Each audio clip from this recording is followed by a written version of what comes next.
Setelah konklusi dari season F1 2021 yang sangat menegangkan, pasti udah banyak orang yang nggak sabar sama season F1 di 2022.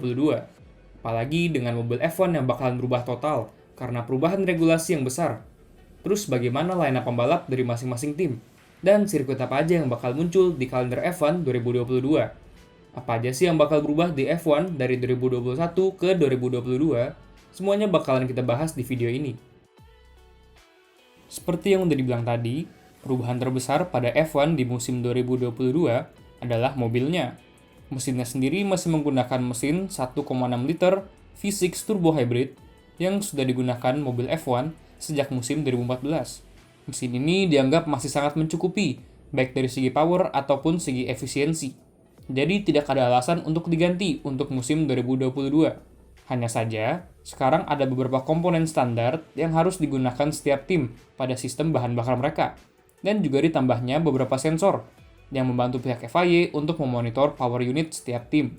Ini diduga untuk mencegah terjadinya eksploitasi fuel flow yang pernah digunakan salah satu tim pada musim 2019 lalu. Namun, perubahan terbesar yang terjadi pada mobil adalah pada bagian chassis dan aerodinamikanya. Mulai dari front wing, rear wing, bargeboard, komponen aerodinamika lain berubah total. Kira-kira mobil F1 di tahun 2022 akan terlihat seperti ini. Tapi tentunya setiap tim akan menafsirkan regulasi 2022 secara sendiri, sehingga desain mobil dari setiap tim akan sedikit berbeda-beda. Oh iya, dan mobil F1 2022 juga akan memiliki dua komponen aerodinamika baru, yang sebelumnya tidak ada pada mobil F1 2021, yaitu overwheel winglet dan wheel covers atau penutup ban. Semua perubahan ini ditujukan agar mobil F1 di tahun 2022 dapat menghasilkan lebih sedikit dirty air ketimbang mobil pada tahun-tahun sebelumnya. Dirty air sendiri adalah efek yang timbul dari komponen aerodinamika yang kompleks pada mobil F1, seperti misalnya front wing dari mobil McLaren tahun 2018 ini, atau bargeboard Ferrari pada 2019 ini. Bisa dilihat lekukannya sangat kompleks. Walaupun ini sangat bagus untuk menimbulkan downforce, komponen-komponen ini juga menimbulkan dirty air yang dibuang ke belakang mobil. Sehingga saat ada mobil F1 yang sedang mengikuti mobil F1 lain, mobil yang mengikuti akan terkena dirty air dan kehilangan banyak downforce. Kalau sedang di lurusan sih nggak masalah, karena jatuhnya malah jadi slipstream. Tapi saat di tikungan, dirty air akan menyulitkan mobil yang mengikuti untuk mendekat, apalagi untuk bisa overtake. Pada mobil 2021, diestimasikan bahwa saat berada 10 meter di belakang mobil F1 lain, mobil F1 yang sedang mengikuti akan kehilangan sebesar 48% dari downforce mobil. Sedangkan untuk mobil 2022 yang memiliki komponen aerodinamika lebih sederhana, diestimasikan bahwa mobil yang mengikuti mobil lain hanya akan kekurangan downforce sebesar 18% saat berada di jarak yang sama, yaitu 10 meter di belakang mobil lain. Bisa dilihat bahwa angkanya turun drastis. Jadi kita tunggu aja, apakah benar-benar akan meningkatkan kemudahan untuk para pembalap melakukan overtake atau tidak.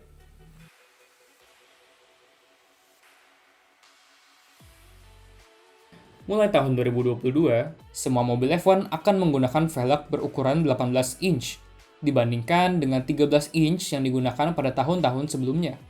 Tujuan dari perubahan ini bukan hanya sekedar dari sisi estetika, namun juga mempertimbangkan faktor performa di dalamnya. Kepala dari divisi F1 Pirelli, Mario Isola, mengatakan bahwa seluruh kompon ban sudah didesain ulang untuk bisa mencapai target-target yang sudah ditetapkan oleh para driver, tim FIA dan F1, yaitu ban yang lebih jarang kepanasan. Para drivers ingin lebih menyerang tikungan. Kita juga mau lebih banyak aksi. Maka dari itu, ban baru akan memiliki working range temperatur yang lebih lebar. Dan tentunya ada degradasi ban yang mendorong adanya variasi strategi yang berbeda-beda. Intinya, Pirelli mendesain ban baru mereka sedemikian rupa agar bisa menjadi ban balap yang lebih baik lagi, dengan ban yang lebih jarang kepanasan dan memiliki working range temperatur yang lebih lebar. Seharusnya bisa membantu para tim untuk menemukan konsistensi dalam penggunaan ban pada setiap Grand Prix-nya. Ban dan velg baru ini sudah dites oleh beberapa tim F1 beberapa tahun terakhir ini, di beberapa sesi free practice dan di tes privat, dan juga sudah dites oleh semua tim pada tes pasca musim kemarin di Abu Dhabi. Kalau benar apa kata Mario Isola tadi, mestinya ban baru ini bisa memberi kita kompetisi yang lebih ketat di tahun 2022, karena pihak tim sudah tidak terlalu dipusingkan dengan jendela operasi temperatur ban yang kecil lagi. Para drivers pun juga bisa lebih menyerang tikungan untuk melakukan overtaking. Untuk tahun 2022, mobil F1 akan ditenagai dengan bahan bakar E10. E-nya adalah kependekan dari etanol, dan 10-nya mengindikasikan persentase etanol yang dipakai. Artinya, bahan bakar mobil F1 di 2022 akan mengandung 10% etanol, yang merupakan biocomponent yang lebih ramah lingkungan. Lebih dari itu, F1 memastikan bahwa proses pembuatan bahan bakar E10 ini harus near zero carbon footprint, yang artinya meninggalkan sangat sedikit jejak karbon. Ini semua adalah bagian dari upaya F1 dalam mendekatkan diri mereka kepada bahan bakar yang fully sustainable ke depannya. Jadi setiap tim harus bisa bekerja sama dengan penyedia bahan bakar mereka, agar bisa beradaptasi ke bahan bakar E10 yang baru ini, untuk bisa meraih performa yang maksimal. Mercedes dengan Petronas, Ferrari dengan Shell, Red Bull dengan Esso, dan seterusnya. Untuk lineup pembalap yang akan bertanding di musim 2022 sendiri, tidak banyak mengalami perubahan dari musim sebelumnya. Hanya ada 3 tim yang memiliki lineup pembalap yang berbeda. Yang pertama yaitu tim juara dunia bertahan, Mercedes-AMG, di mana Valtteri Bottas akan digantikan oleh George Russell. Sementara Bottas sendiri pindah ke Alfa Romeo, menggantikan rekan satu negaranya Kimi Raikkonen yang akan pensiun dari F1. Di sana dia akan ditemani Guan Yu Zhou, yang akan naik kelas dari F2 ke F1. Yang menggantikan posisi Antonio Giovinazzi di tim Alfa Romeo. Dan untuk kursi kosong yang ditinggalkan oleh George Russell di Williams akan diisi oleh Alexander Albon yang sempat keluar dari F1 pada musim 2021 kemarin. Jadi lineup pembalap F1 di 2022 akan terlihat seperti ini. Mercedes-AMG dengan Lewis Hamilton dan George Russell. Red Bull Racing dengan juara dunia bertahan Max Verstappen dan Sergio Perez. Charles Leclerc dan Carlos Sainz Jr. masih tetap di Ferrari. Sama halnya dengan McLaren yang mempertahankan duo Lando Norris dan Daniel Ricciardo. Alpine juga masih bertahan dengan Fernando Alonso dan Esteban Ocon. AlphaTauri dengan Pierre Gasly dan Yuki Tsunoda. Aston Martin dengan Sebastian Vettel dan Lance Stroll. Nicolas Latifi dan Alexander Albon di Williams. Valtteri Bottas dan Guan Yu Zhou sebagai edisi terbaru lineup pembalap di Alfa Romeo. Dan tim khas F1 masih mempertahankan Mick Schumacher dan Nikita Mazepin. Untuk 2022, F1 direncanakan akan datang ke 23 sirkuit yang berbeda. Tambahan terbaru terhadap daftar sirkuit F1 adalah sirkuit Miami di Florida, Amerika Serikat, yang akan menjadi tempat diadakannya Grand Prix Miami pada 8 Mei 2022. Selain itu, perubahan juga terjadi pada sirkuit Melbourne. Beberapa tikungan di Albert Park sudah diubah sedikit dengan harapan dapat membawa lebih banyak aksi di balapan di sirkuit Melbourne yang sebelumnya tidak terlalu dikenal untuk balapannya yang seru. Perubahan terjadi pada tikungan 1, 3, 6 dan 7, 9 dan 10, 13 dan juga 15.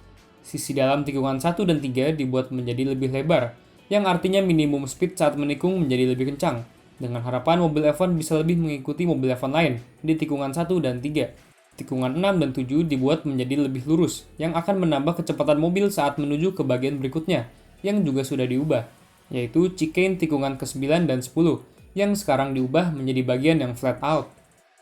Tikungan 13 menjadi lebih tajam, yang meningkatkan kesempatan overtaking di situ. Sama halnya dengan tikungan 1 dan 3, sisi dalam tikungan 15 juga dibuat menjadi lebih lebar. Dan untuk sirkuit lain-lainnya, masih menggunakan konfigurasi yang sama seperti tahun-tahun sebelumnya. Bahrain akan menjadi ronde pembuka pada 20 Maret 2022, dan ditutup pada ronde ke-23 di Abu Dhabi pada 20 November 2022. Tentunya kalender balap F1 ini hanyalah rencana awal, dan bisa saja terjadi perubahan di tengah musim. Dengan banyak perubahan yang terjadi di F1 pada musim 2022, pastinya urutan mobil tercepat ke terlambat akan berubah. Kira-kira tim mana yang akan memiliki mobil terbaik di 2022? Dan driver manakah yang bisa beradaptasi ke mobil baru paling baik? Apakah Max Verstappen bisa mempertahankan gelar juara dunianya di 2022 atau akan diambil oleh pembalap lain? Gimana menurut kalian? Siapakah yang bakalan menjuarai musim F1 2022 mendatang ini? Bisa kalian kasih tahu di kolom komentar. Kurang lebih itu aja sih beberapa perbedaan pada F1 di musim 2022 mendatang ini. Kalau ada yang kelewatan atau kalau ada masukan lain, juga boleh banget untuk di komen di bawah. Dan jangan lupa untuk like, share, dan subscribe kalau kalian enjoy nonton video ini. Sekian dan terima kasih.